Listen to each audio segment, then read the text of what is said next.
Mon grand-père de 90 ans m'a donné sa montre. Le bijoutier m'a dit qu'elle valait une fortune. J'ai découvert pourquoi. Mon grand-père a 90 ans. C'est un homme de la génération d'avant, taiseux, travailleur, qui a passé sa vie dans son garage à réparer des moteurs. Quand j'étais petit, il me racontait la guerre, les années difficiles, le temps où tout manquait. Il n'a jamais eu beaucoup d'argent, mais il n'a jamais rien demandé à personne. Le jour de mes 30 ans, il m'a appelé dans sa chambre et m'a tendu une petite boîte en cuir. Dedans, une montre. Une vieille montre à gousset, en argent, avec un couvercle gravé. C'est la montre de mon père, m'a-t-il dit. Il me l'a donnée à ma majorité, et je te la donne aujourd'hui. Elle n'a peut-être pas grande valeur, mais elle a de l'histoire.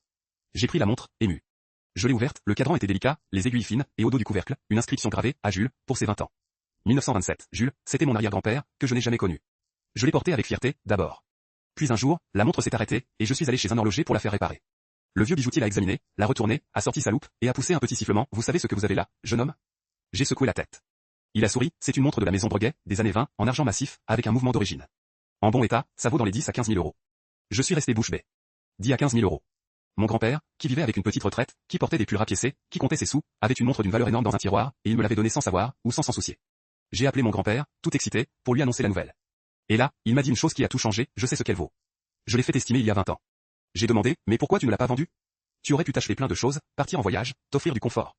Il a marqué un long silence, puis il a dit, parce qu'elle ne m'appartenait pas. Elle appartient à la famille, à la mémoire de mon père, et à celui qui viendra après. L'argent, ça se dépense. Une montre comme ça se transmet. Mon père me l'a donnée en me disant, tu la gardes, et tu la donnes à ton fils, ou à ton petit-fils, le jour où tu sentiras qu'il est prêt.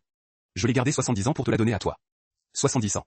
Mon grand-père avait gardé cette montre 70 ans, sans la vendre, sans l'utiliser, sans jamais en parler, juste pour pouvoir me la transmettre le jour venu. Elle aurait pu changer sa vie, lui offrir des années de confort, et il l'avait gardée pour moi. Je l'ai remise dans sa boîte en cuir, et je l'ai rangée dans mon coffre. Je ne la porte plus. Je la sors de temps en temps, je l'ouvre, je regarde le cadran et l'inscription, à Jules, pour ses 20 ans.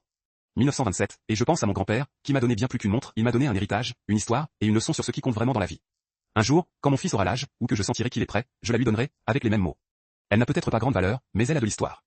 Et il comprendra, comme j'ai compris, que certaines choses ne se mesurent pas en argent. Abonnez-vous, pour plus d'histoires.